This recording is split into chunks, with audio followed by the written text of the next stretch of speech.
All right, you guys are good to go ahead. Awesome. Hey, everyone, thanks for joining. We have a pretty exciting topic to talk about today. We're really going to cover Microsoft's Open AI solution. It's kind of a sister, I suppose, to Microsoft Copilot. And hopefully you guys will learn some stuff from us. And I'm here with Jeff Pedlow, who's one of our professional services engineers, who's going to walk us through some great demos and get you guys excited about what OpenAI can do for you guys. So I'm going to jump right in. Got to get my cursor on the right screen, too many screens. So I just wanted to do a bit of background about artificial intelligence. So artificial intelligence has been around quite a long time, as you can see from the 1950s. They were thinking that they could create something that would be able to think and learn like a human. As you might imagine, that didn't work out as well as it could with those clicking machines and things like they had back then as computers, right? So it took quite a while for it to really move forward. And you see, when we get to the 90s, what happened in the 90s to improve AI is the release of GPUs. Believe it or not, they came out in the 90s. And this basically gave us the ability to actually create these machine learning models. And the machine learning is very much a very focused AI that allows you to do predictive analytics and things like that, right? But that took, 40 years for that change to happen, right? And then what you see next is deep learning. So this is actually going in and using machine learning even farther in creating neural networks to actually be able to get even deeper into your data. And so that, again, is a 10 times improvement. And that took 20 years. So when we've had the time, right? But now what happened just recently is we've moved to this thing called generative AI. And that's what we're going to be focusing on today. And it's more about being able to get to talk to your data, right? And have a conversation with your information, right? And as you can see, that was, again, a 10 times improvement, but only 10 years now. So you can see where it's accelerating very quickly.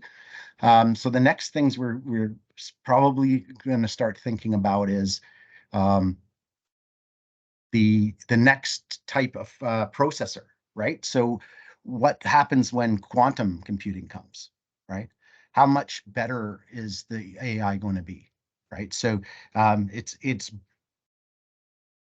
moving along very, very quickly, and it's just going to accelerate. It's going to come faster and faster, just like CPUs did, right? CPUs were, okay, and better and better and better and better and better, and finally they're pretty much at the end of their.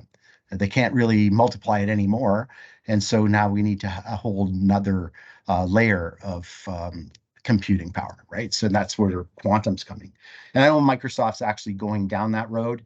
They're building a quantum lab. The big thing about quantum is that depending on what you're using it for, it needs to be housed at absolute zero, right? Which is, I think, 230 degrees below zero or something like that. And so, as you might imagine, the cost of building such a structure and actually housing those systems is going to be vast, right? So it's going to be a bit of something that's going to take a little while for it to get moving. But the next thing I wanted to talk about is there's a bunch of AIs, right? So we need to talk about what they are and what we use them for and things like that. So artificial intelligence is the first thing we talked about, right? It's all about getting a computer to do a human task, right? And this is kind of the overarching definition of artificial intelligence. The next thing we want to talk about is general AI. And this is the one that I say is the scary AI, right? So if you look at what the definition here is, it's awakening machines to consciousness. Skynet, anyone? Right? So that's not something that we really want that to happen. We don't want our computers right now to be conscious, right? We want them to work for us, right? And then the next type is transformer. Transformer is all about sequencing to sequence, right? Meaning if I write something in English and tell it to transform it into German, it will just do it for me, right? Or if I want to put in some Java code and say, hey, I need this in a .NET Core. Can you do the transformation for me? So that's what the transformer kind of is built for, right? So input to output, right? And then we move on to this thing called narrow or weak AI. And this is all about very, very structured data that is doing a particular job, right? So you've built this model and it is only built to do one thing. And you iterate it and iterate it and iterate it. And you use the next thing, machine learning, to actually enhance it and let it learn for itself, right? And enhance that model for you. But it's still a very, very narrow band of AI. But when we come to generative AI, and we all know it as really Chat GPT, right? Um, this is all about you being able to communicate with the data, communicate with the system and ask it questions, and it will actually come back at you with either an answer to your question, or it will prompt you for a, hey, I need some more information, or whatever it needs to actually get you to the answer.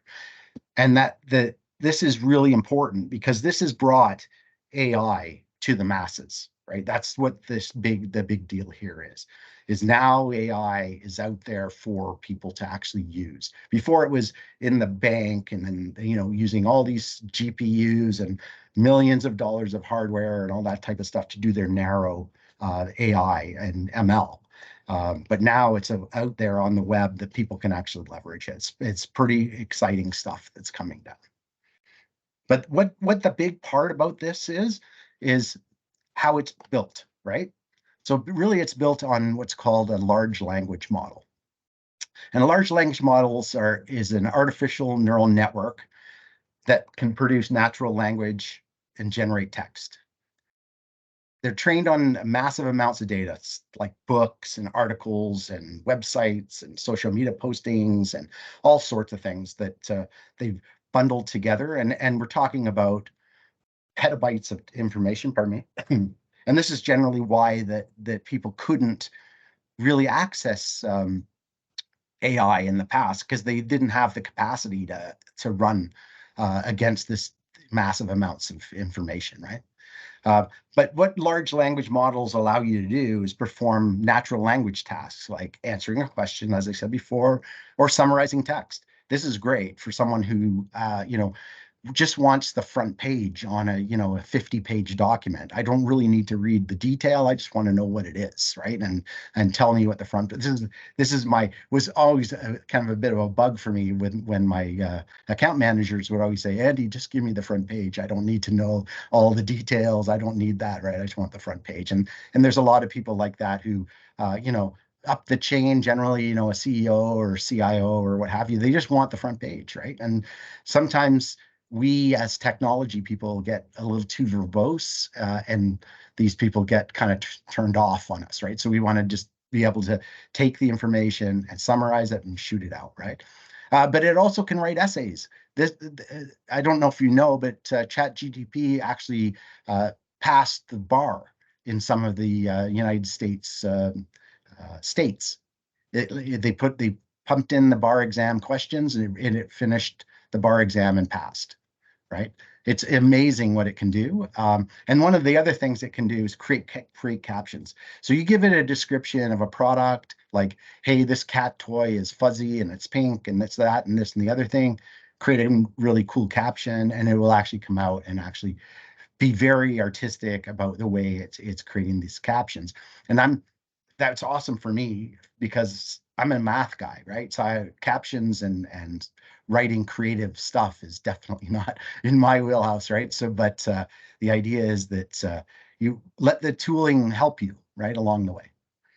So it's super cool what the LLMs can actually do for you. So let's dig in a little deeper and talk about there's three different types of LLMs, excuse me. There's an auto-regressive model. And it's all about generating coherent and contextually relevant text. Okay, so we'll see that in the bottom right. And then we talk about auto-encoding models.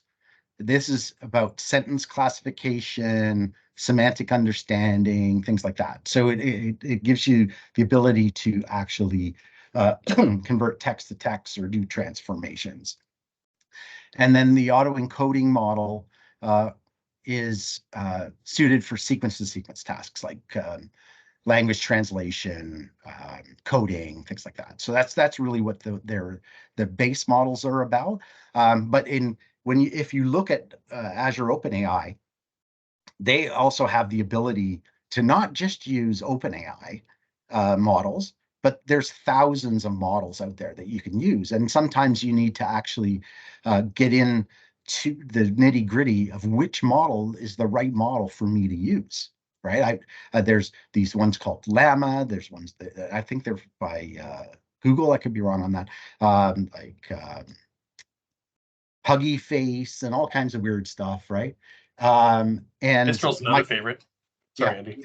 yeah, no worries. And Microsoft is building their own, right, in the background. So obviously they are working with OpenAI. However, they're also building their own in the background. And I know Jeff will mention that later on in the discussion. But yeah, these LLMs are what's making it happen for people, right? So now that it's more democratized, more people can actually use this information and actually use AI. So I wanted to just get into a little bit of the difference between what you see for typical machine learning or narrow versus a large language model. Right? So as you can see with a typical ML, it's labeled data. So the data has been created and labeled for the system to use. And then you put it into a model and you retrain and retrain and retrain and retrain, but it only does one job. As you can see, it does classification or entity extraction or summarization, whichever that is. You've trained it to do just that task, right? And everything has to be labeled and maintained, and you're doing the training and all of that stuff. So when you look at a large language model, it does everything, right? I should say everything. It does a lot of things, but it does it against unlabeled data. So you don't have to um, have the data actually in a structure, right? It's unstructured data, and then it does its own training. So we don't the end user doesn't have to train it. We basically do that, or Microsoft and OpenAI does all that training for you. But then it can do all of these things using the same information, right? So that uses the one model to do classification and entity extraction and summarization. So that's a really big deal, right? That you have one place to go. You don't have multiple models to train. You just use the model that's best suited for the task that you want it to do, right? So then what do we do? What are we talking about how do we use this thing? What do we need it for? Oops. Um, sorry, guys, it'll pop up on me.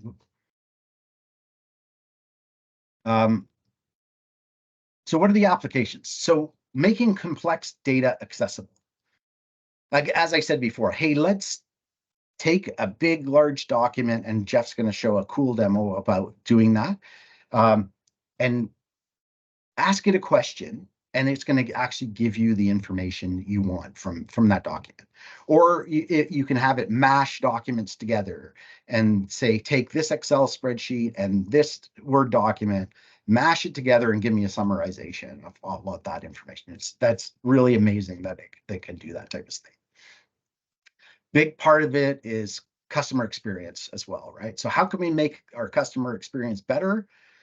And it's all about what the LLM can do for you, right? So you allow the LLM to speak with your client, right? In a chat bot or in a voice chat type of situation.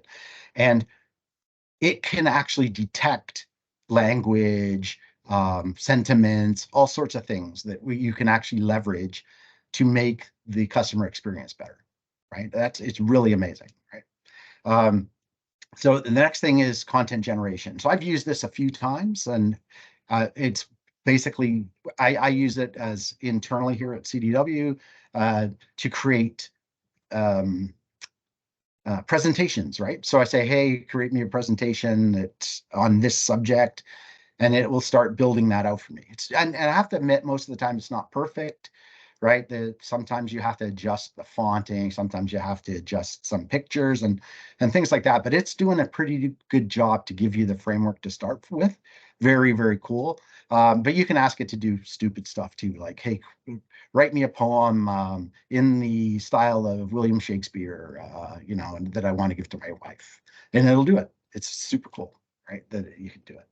And then what we also want to do is able to plug this stuff into your apps, right? To make it easier for your internal folks to do their work, right? Say, for example, a person is on the phone with clients, right? So they're a help desk or a customer service person.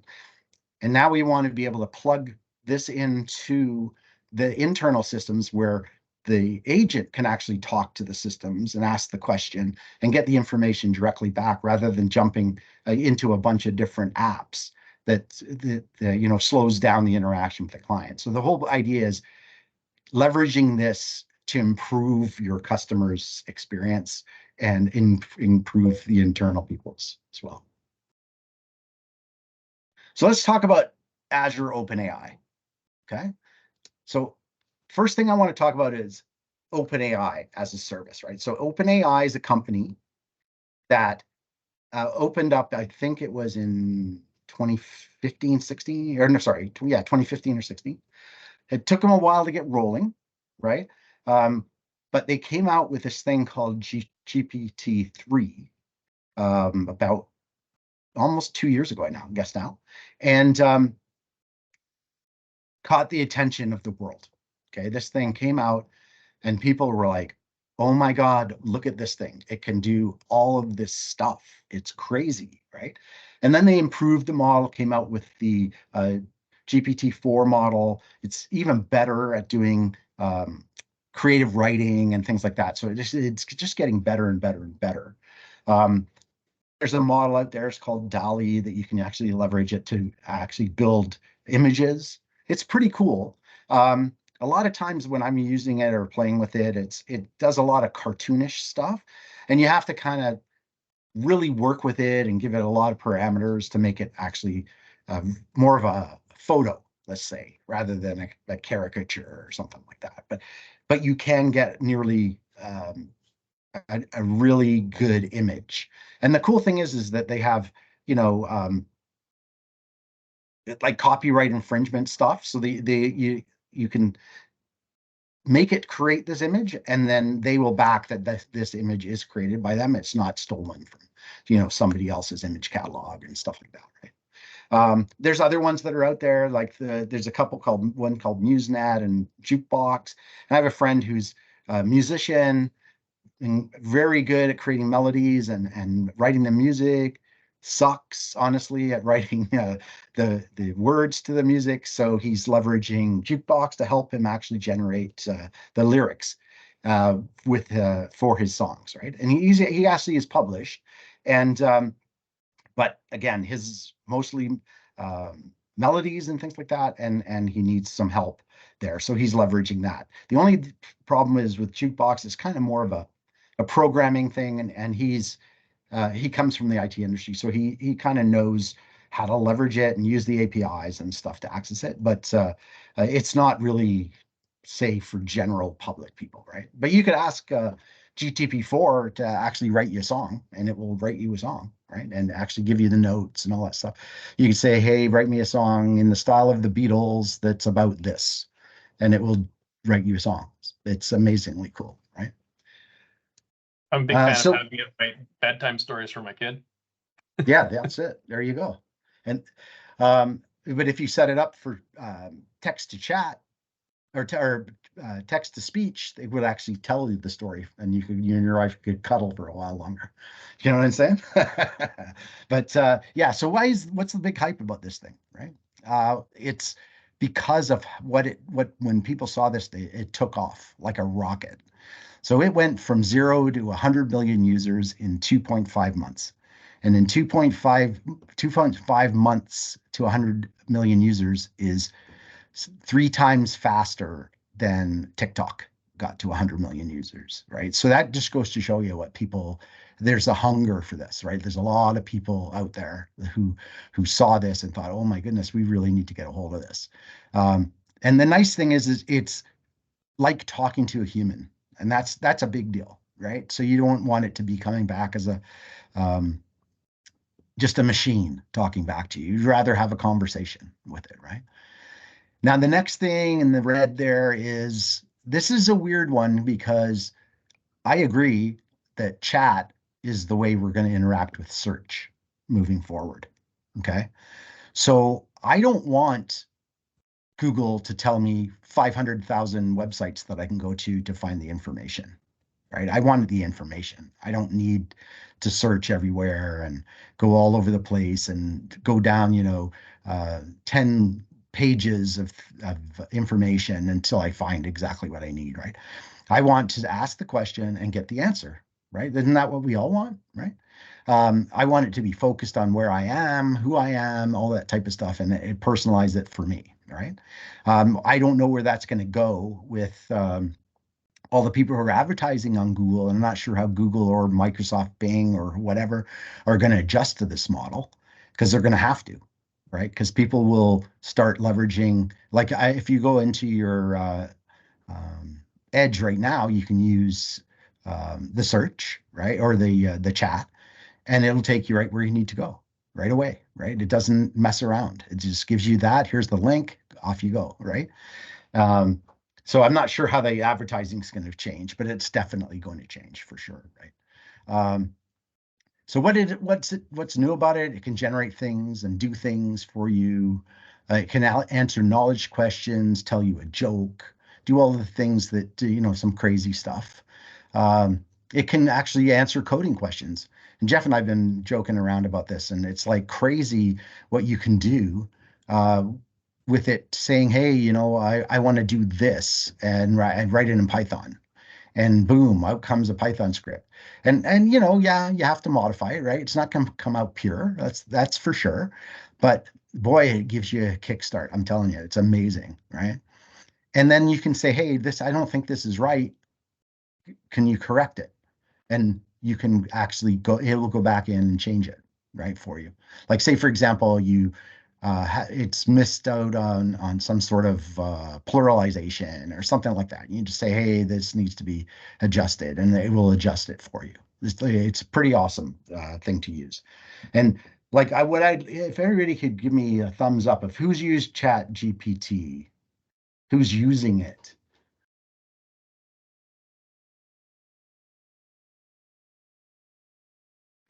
Because we're using Copilot here. It's pretty awesome, right? Here at CDW. Wow, it's a game changer for sure, right? So let's talk a little bit about moving it to now the Azure AI service. So Azure Open AI leverages the LLMs, or actually borrows, I should say, more so, the LLMs that are built by OpenAI, but they wrap it with all the goodness of Microsoft, right?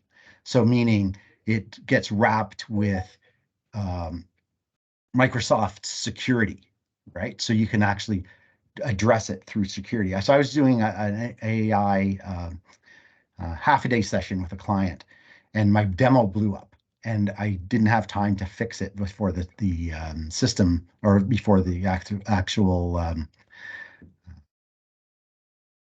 presentation started, right? So I was kind of working on it in the background, whatever.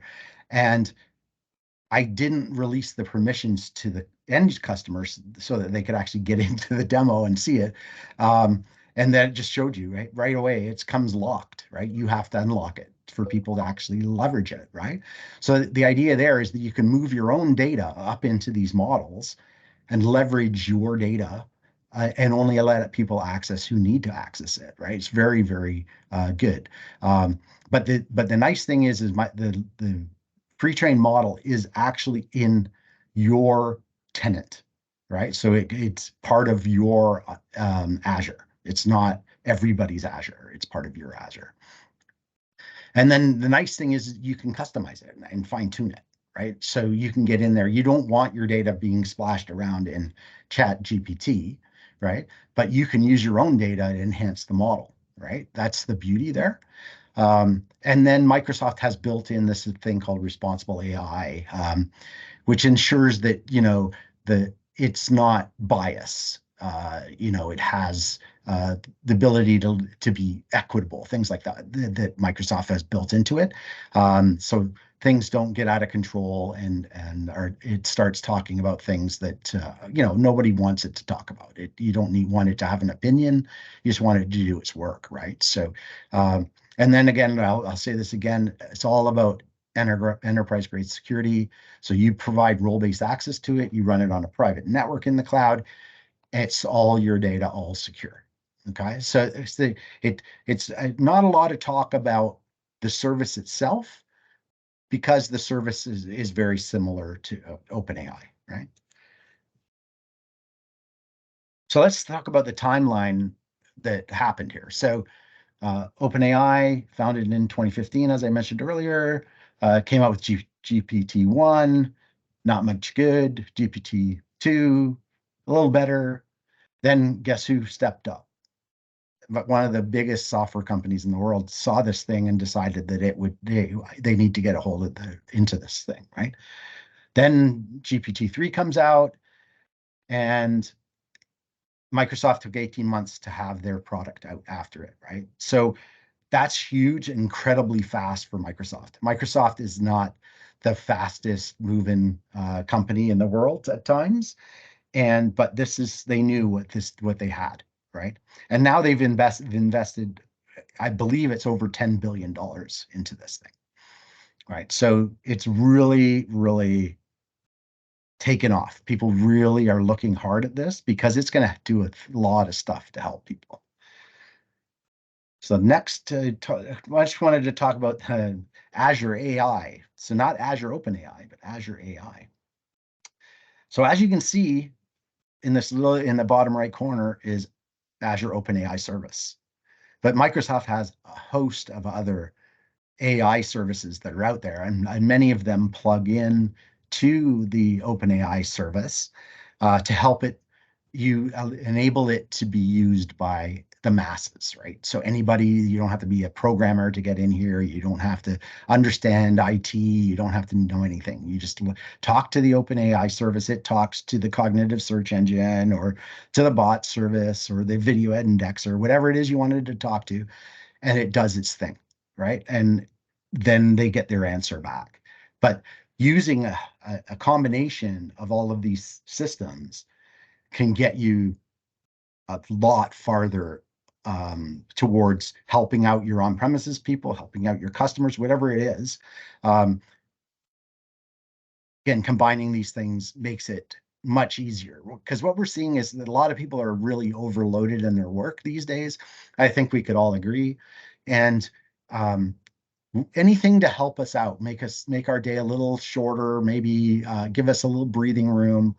That's really what people are after nowadays, right? So we need to actually work towards that as an IT group, to help the people who are doing the end user jobs and helping them get their job done easier, faster, that type of thing, right? So that's where we're at with that. So let's talk a bit about some use cases. So the first one is customer experience. This is the big one that I see. I have some customers who are actually doing this now and leveraging it for the ability to make the customer experience better, right? So one thing is it can learn about your customer, right? So and come back with personalized information about your customer, okay?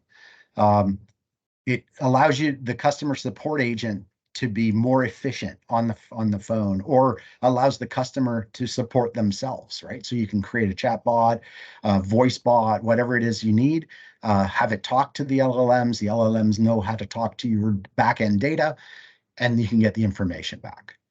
But then you can think about, oh, now I need to understand how my user experience is being accepted, right? And so you can do sentiment analysis against it, so that you understand, hey, maybe I need to tweak the model, maybe I need to do this to make it a little bit better, right? I don't want to drain the slide, but the idea here is that we're leveraging it to increase customer experience and enhance customer experience, right? The next thing is equity of information. As I said before, really, it's all about getting the proper information to the proper people in the proper format. And so basically what you can do here is take some information, talk to the model and say, hey, I've got this information. Can you put it in a chart for me and make it a bar chart or a bubble chart or whatever? And it will actually go ahead and do that for you, right? It'll make that chart for you. Do I want it to be able to speak to, maybe I'm a global company and I have people who speak multiple languages around the world. I want everybody to have the access to that information, right? So the beauty of the system is that it can generate text and speech back and forth to someone in foreign languages, right? Or different languages, I should say that differently. Right now, the models only works up to 5 languages, right? But they're going to be expanding that into many more. But the beauty here is that it can do it on the fly. So if you have it set up so that you're talking to the model, it will detect the language you're speaking and automatically flip to that language and make sure that it's speaking to you in that language, right? It's just amazing that it can do this. And it, like I say, it does it on the fly. The way it works is it actually listens, translates it to text in English, then gets the completion, they call it, sends that back in English, and then it gets translated to whatever language that you're talking to, out it goes. Seen it work in action. It's amazing what it can do, right? Very, very, very powerful. The last one there, number 5, is very big. Explaining something. So again, Jeff's gonna show you a cool demo about, hey, how do I do X? And it's gonna come back with an answer for you, or drill through a whole bunch of information to get to the answer that you're after. Okay. And then how can it help me in day-to-day? So this is more focused on the our person, right? So how can it help me personally, right? So I can ask it to do automated tasks for me. I can ask it to do a repetitive thing. If I need it to do something once a day, do this, right? Once a week, do this, right? And it will actually remember that and then book it and make it happen for you, right? Like smart reminders and stuff like that. So obviously this is something we already have, right? But this might be something that you want to plug into an application that you're using that's not, part of Office or what have you. We want to make sure that it's plugging in and speaking to it, right? Note taking is a huge one. Right now, we're recording this session, and with our Copilot license, we can totally analyze it and go, how many times did Andy say And I'm sure there's a lot, but it is the way it goes, right? So we can do that, right? The nice thing too is helping people do decision making. So if we get all the information out in a format that people can read and understand, then we can come together and actually make a decision, because you aren't reliant on that one person who is the DBA expert or the data scientist or whatever, right? You kind of get all the information together in a readable format, and then everybody can actually move forward with that. It's pretty amazing, right? So lastly, I just want to say, so Azure Open AI, it's all about enterprise use, right? So meaning ChatGPT, while they have enterprise licenses, do you want your information in the public domain? If you don't want it in the public domain, you use Azure OpenAI, because it's all about your security. Your information is your information, just like any other service in Microsoft. Microsoft doesn't have access to any of your data, right? And it will never use any of your data to train its models. Okay. If you want the model to be enhanced, you have to do that, right? So that's really what that's about. And so the next thing is demo time. So Jeff, take it away, my friend. All right. Awesome. Thanks, Andy. Well done. I always love watching your chats because I really appreciate the time and effort that you put into it. So I'm gonna pop in my Edge browser here. So all right, everybody can see I've got my browser up. Yeah. Don't have my. I'll bring my meeting up just to make sure I can see some thumbs up. Can I get a thumbs up? Yeah, or somebody say yeah. Okay, awesome. I see. Bav, Riza, awesome. Thanks everybody. Okay, so I'm gonna start with I'm gonna do 4 demos on 3 different topics, and I'll be happy to talk through them.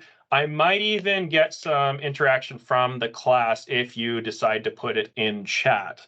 It's been awfully lonely in the chat, so what I want to do is I want to start talking about ChefBot. So, and the differences between models. I'm not going to dive really into the costs of the models and the implications of that specifically between the two, but I really wanted to just demonstrate some of the differences. So out of the gate, what I'm going to do is I've got ChefBot up and running. So ChefBot, hello, who are you? And I'm doing this live on the fly. So if we want to change it up, or if anybody's got any good ideas, say so in chat. I'll be happy to change it up. All right, Gordon, my professional chef, wants to know what to make me. Hawaiian barbecue. I need to learn how to type.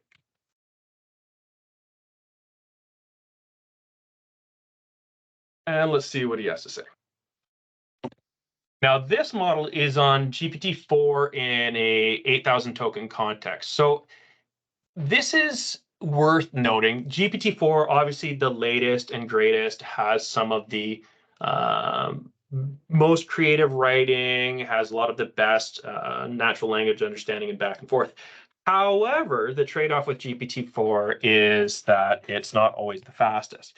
And so in this case, we're seeing, yeah, he is coming up with a menu for us, but it is taking certainly some time to plug through it.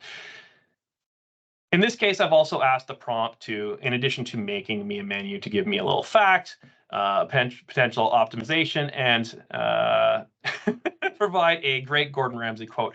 Thankfully, because we're presenting to the public, I asked to not include explicit messages. Now, that being said, create a 3-course meal using Hawaiian. Sorry, Hazam, I beat you to the punch.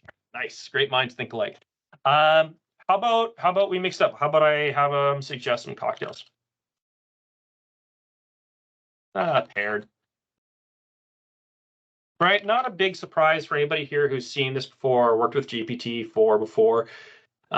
Really, we're just going through sort of the same motions. However, like Andy said, we're behind the Microsoft security. We're using Microsoft Identity. We're using everything that they have to offer, and all this instance of GPT-4 is our instance. Nothing about it is going back up and outwards. Nothing about it is being used for training. This is us. This is all ours and privately used for us. And we can also set plenty of context settings for content filtering, etc. Nice, a pairing, cocktail pairing for every single meal. I love it. Obviously, Mai Tais and Blue Hawaiians are the classic, but all 6 are great choices. And if you choose to start drinking with breakfast, I don't blame you if you're on vacay. Now, worth noting, what about something you ask if not related? Yes, it will absolutely. Well, Albion, you bring up a great point. I have not told it to say no for things that are out of context. So I can ask it,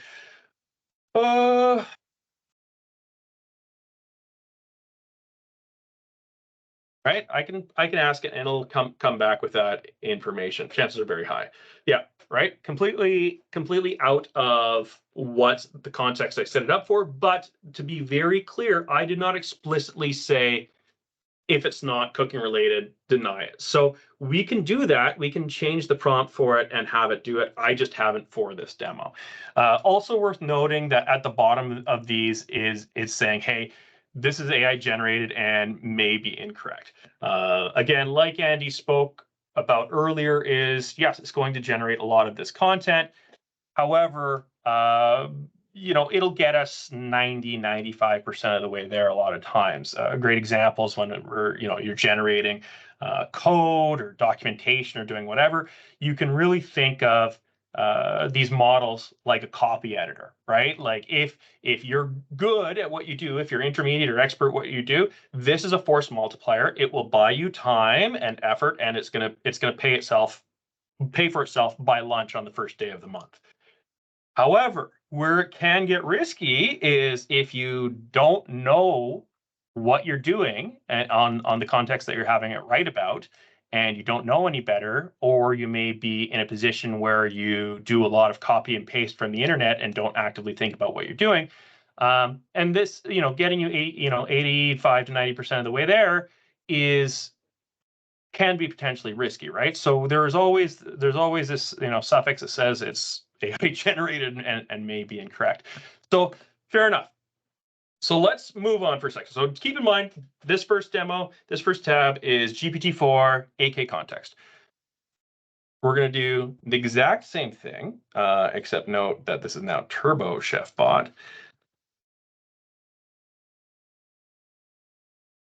And that was pretty quick. Again, this is the exact same prompt, exact same everything. We're using GPT 3.5 Turbo instead of GPT-4 8K. In fact, GPT 3.5 Turbo is a 16K context, so it's a little bit longer.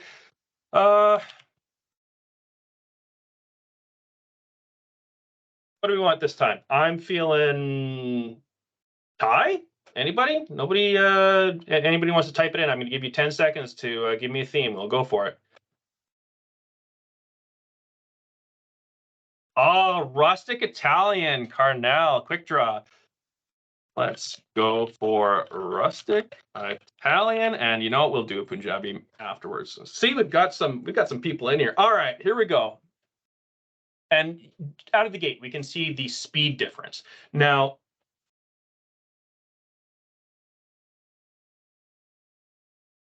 GPT-3 needs to do. Oh, sorry, my phone just dropped. Everybody still hear me okay? Thumbs up, yeah, no? Okay, cool, thanks. Teams just did its reconnect action. I was worried there for a second. So because of that, GPT 3.5, quite fast, and it is a little bit less expensive. Very similar, gonna give us recommendations, frittata, polenta pancakes. I can't say I've had a lot of these, but this does, oh yeah, well, classic. Classic recommendations. Let's do a,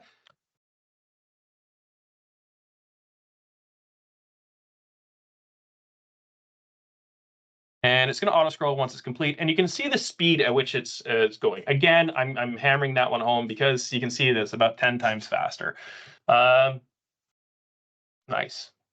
I will actually go for full spice on this. I'm one of those few who can actually take it. I will save the jokes for another time, but nice. I big fan. Okay, that is very tasty. Nice. Okay, we got the thumbs up from Piesh. So I'm going to move on to the next one. So we've talked ChefBot and Turbo ChefBot. So now, unsurprisingly, if you can see this Azure tab here, where are we going? Another bot.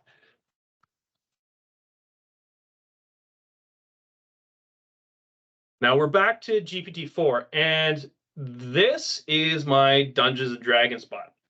As you can see, we'll see this speed impact from that, and there is performance tuning that we can still do. And keep in mind that GPT-4 is a little bit slow right now because Microsoft's getting absolutely hammered for all things Copilot. But okay, this flavor of GPT-4 is a 32,000 token context. So in a case like this, where we're going to talk about storytelling, it's worth about an hour of back and forth. So let's go for this for a minute or two. I'm going to speed through this, so I probably won't get much feedback from the class regarding this. Let's start. Can you please tell me how many players and will be participating and their names? Absolutely. 1 player, My name is Grogdor the Burninator. I'd like to be a fireball wizard. Please. Always say please to your LLMs in case they take over. You want to be one of the good humans. Now, awesome. So it's getting me started. My character's being created. I am a evocation wizard, right? Yeah. Great race choice. Absolutely beautiful. Background is a sage. Good alignment. I might blow some stuff up later. This is good. Stats. Not bad stat rolls. I'm okay with these. These are good. Yeah, okay. Good cantrips. Life's good. All right. Who needs BG3 when you got this? Okay, awesome. So it's giving us a setting, and then it's going to ask us if I want to do the rolls or if it wants to do the rolls. There it is. And if I'm ready to actually begin, or if I want to make changes. So I'm going to say, I would like you to make the rolls.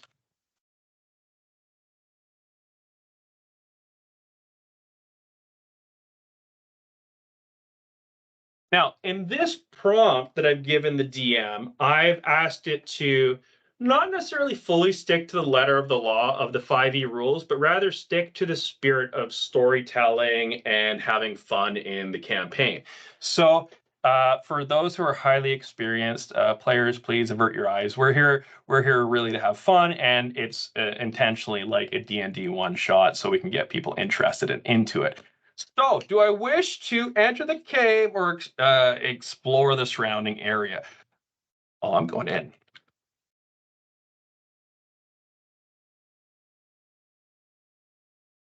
All right, off we go. And you can see the storytelling dynamics of GPT-4 are quite good. I let out my sage classic battle cry of Leroy, and we head into the cave. Now, we do have a few problems in front of us. A bunch of a big, fire elemental, a roaring infernal. I don't even think I can try to out-int this guy. I'm gonna try. Let's go for communicate with it. I'd like to. Oh yeah, react with the GIF. Classic. Good man. I'm not gonna be able to fight this thing well, so maybe I can lie my way through it. I'm chaotic good. Let's do it. I like to lie and inform it that I'm a city cave inspector. Obviously, we want to make sure that our cave is up to code.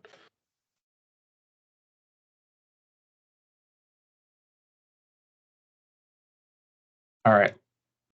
Let's go for a deception check.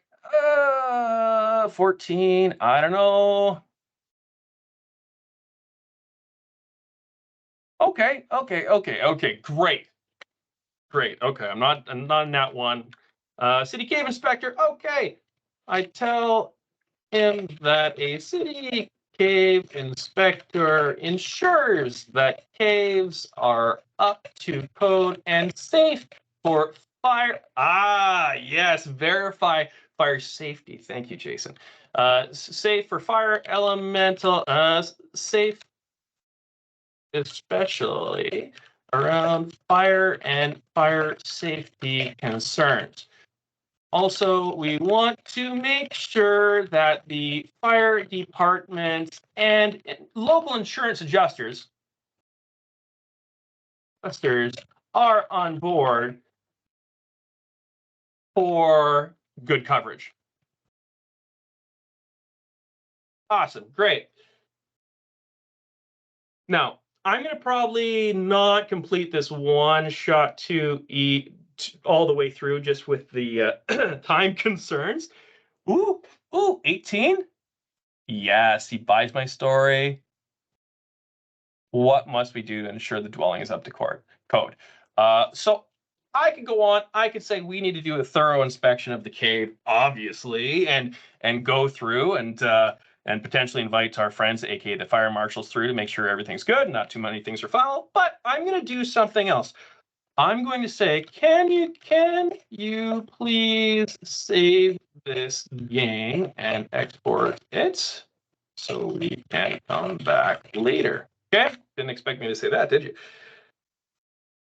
So we're gonna export a save. Now I gave it some quick and dirty. It's not gonna save absolutely everything, but as it generates, it's making a JSON for me and my current adventure. So we're exporting things so we can come back to it later. It's got my character, my stats, my spells, my cantrips. We're looking good. Equipment, all looking good.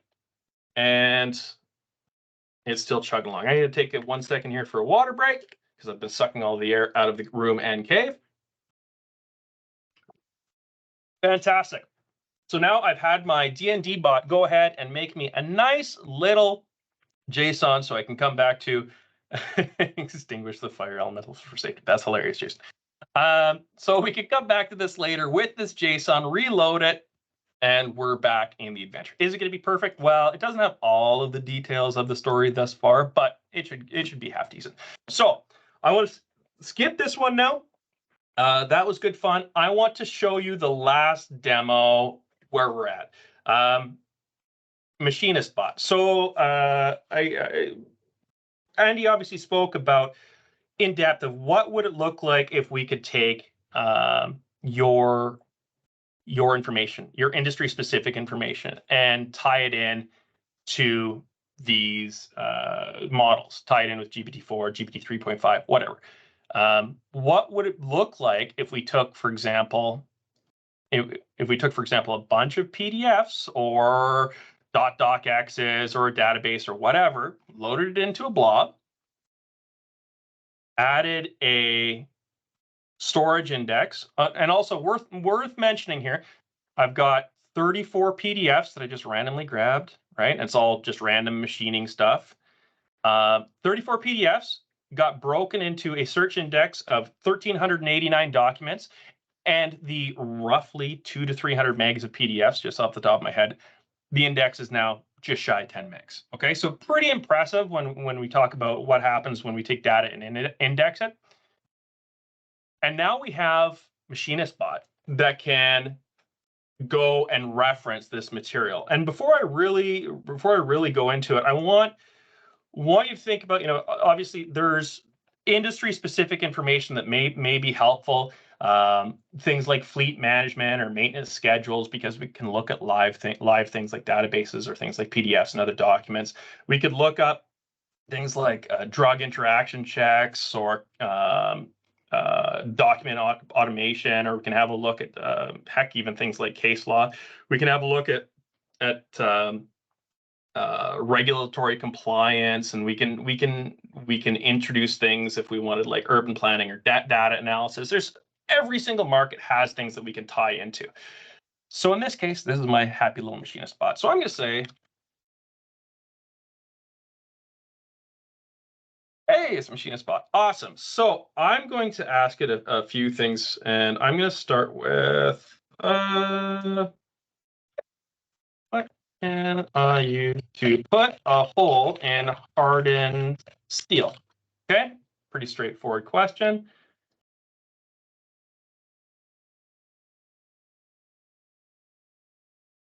Awesome, and it looks like the law of demos is popping its head up at this very minute. Despite a bunch of testing, it does this. So I'll give it another question in a second.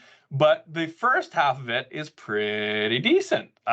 So these are correct. We want to use carbide or cobalt bits, diamond bits, and use slow speed or lube. Obviously, you want to lubricant and reduce friction if possible. So let's ask it another question, because of course it's now going to pop up its little head. How about this? Please list the typical pressure angles for an involute gear. All right, this is pretty great. So out of the box, it tells us common pressure angles for involute gears, what the two most common are. This is pretty good. How about, how do I sharpen a drill bit? Again, more complex than it seems.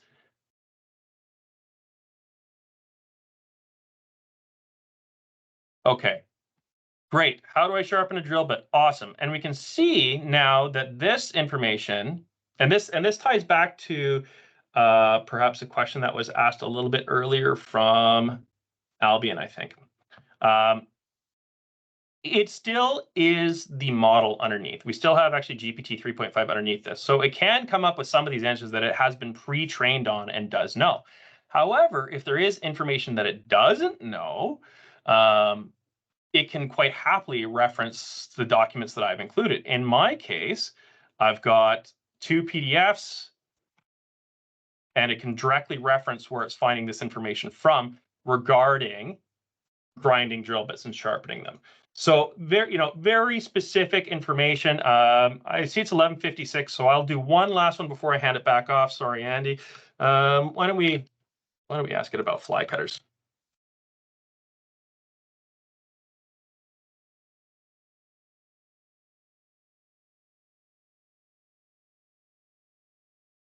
And again, very specific information about fly cutters on milling machines.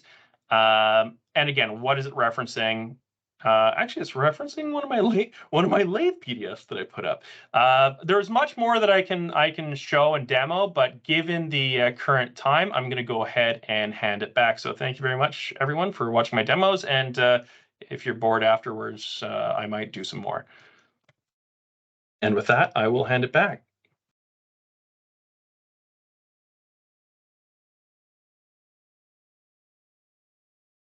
Thanks, Jeff. Appreciate it.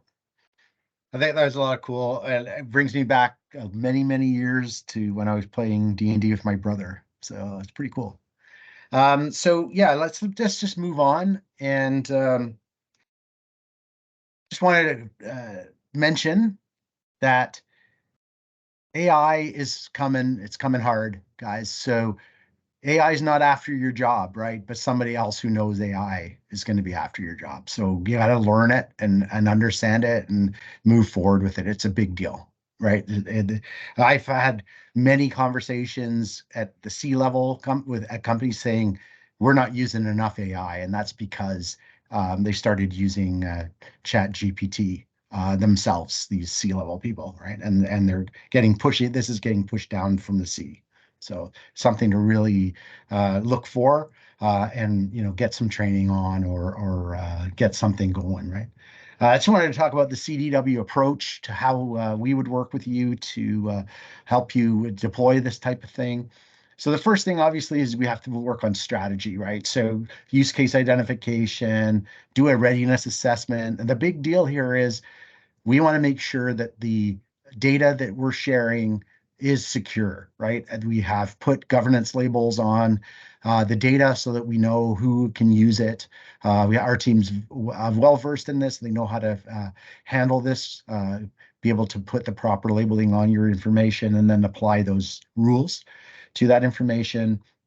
Ensure that we have proper security around the information, right? So that's the strategy part of our approach. Then we talk about design, right? Which LLM is the right one for you, right? As I said, there's about 1,000 LLMs that are available through OpenAI. Then we do the architecture. How are we going to deliver this? Is it going to be injected into an app? Is it going to be a chatbot that's just sitting on on your intranet? How is this being handled? Is it going to be used by customers? That type of stuff. Then we want to understand what the data is. How do we move the data? Where do we put it? Where do we store it? And then we build a roadmap around that and what kind of timeline it would be to integrate it, right? But then when we were there, we got it baked into the environment. One of the hardest things, believe it or not, is what Jeff was doing, right? Is creating those prompts and asking it to do things and getting the result you want, right? Asking it to do things is one thing, but actually getting the result and formatting that you want it takes some engineering to do that. So our team would take you through a prompt engineering class so you understand how it is to manage that, right? Then we want to think about fine tuning the model, doing optimizations, integrating it with other AI services in the environment. Or integrated into a contact center. Like, so for example, you want your contact centers answering a phone, and then you want it to just front end that for you to take the load off of your agents. You can plug it in right there, and we can definitely work with you on that, right? So yeah, that's what I wanted to go. Just wanted to give you a quick blurb about how CDW can help you get this off the ground and get you moving forward and get the CEOs off your back if they're after you for adding some AI into some of your apps or into your websites. So with that, thanks very much everyone for joining, and I hope you've learned something and help you move forward with your AI journey. Thanks so much. Any questions you have, just let us know, or you can go off mute and let us know if you have questions.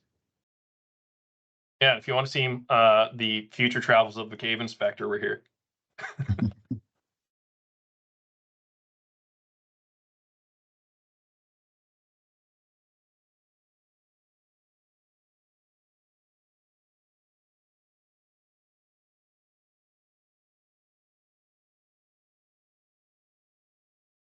I think Jason's got a question if we've tried to extinguish the fire elemental per fire code.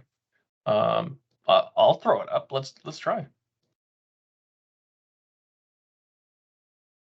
Let's go back to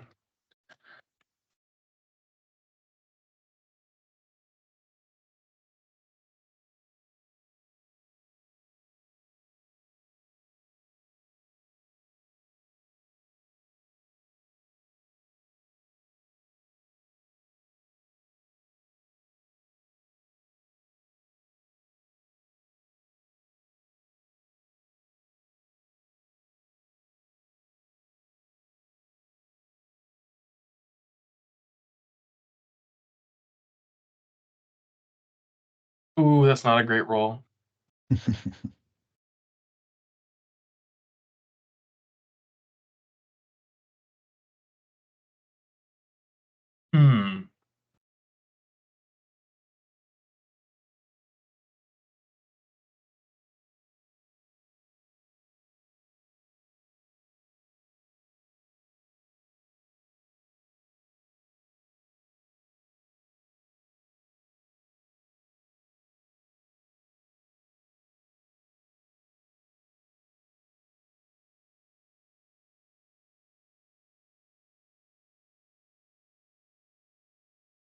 We'll see. It's a bold move.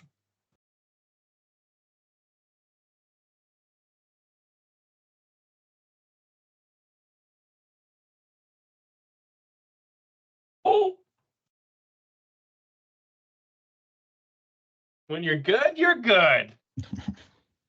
Ladies and gentlemen, the fire elemental that now works for the volunteer fire department. Thank you. Thank you. All right. I will hand this back, but hopefully that's hopefully that works for Jason for today. Now we can yes, absolutely, we will loot that cave, but we'll save it for after since we've got so many people on the call. All right, does anybody have anything else that they want to see, discuss, joke about? We've still got a few people remaining. I'm in chat.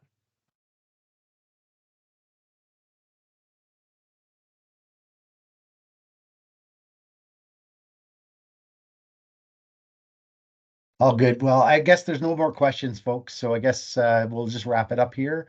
Really appreciate your time, and hope there's something there that you can take advantage of. Thanks so much. Have a great day, everyone. Thanks, Andy. Thanks, Jeff. All right. Thank you.